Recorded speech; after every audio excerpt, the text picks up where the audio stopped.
Yeah. Can you explain this in terms of irregularities with the menstrual cycle?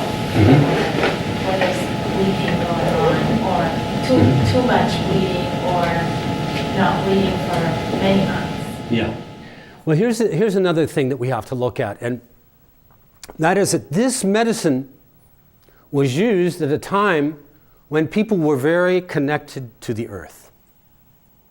They had not abstracted themselves as much as we have. They had not distanced themselves from nature. The quality of the food, the quality of the soil, the quality of the animals they used to feed them for.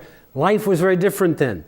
What's happened now, what my teacher in Pakistan, he said, that herbs and plants are the highest medicine, but he said people are so sick nowadays that they need energetic medicines. They need medicines that address these deeper, subtler energies that are so distorted and out of balance that they can't get well from just a simple date.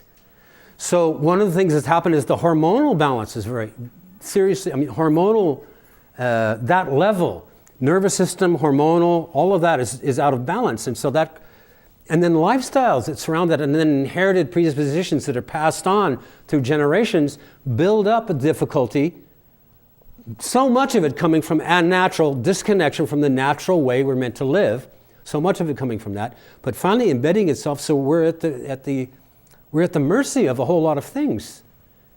They look very complicated. One of my teachers said, a lot of the illnesses you get nowadays are like people coming to you. If you ever had children come with a knot in their laces, can you get this knot out kind of thing? And nowadays people come to you with a ball like this. They say, what do I do? How do I untangle this? And it's like that, So you have to have strategies by which you, one, recognize that healing is possible, and two, how you can begin to deal with this very complex.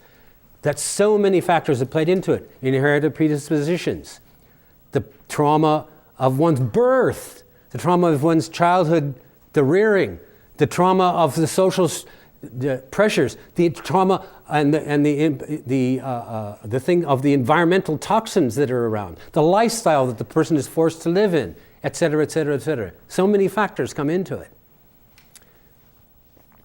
So, menstrual cycle is one, from this traditional point of view, the menstrual cycle is when, just as the Prophet ﷺ let his blood, it's when the woman lets her excess blood.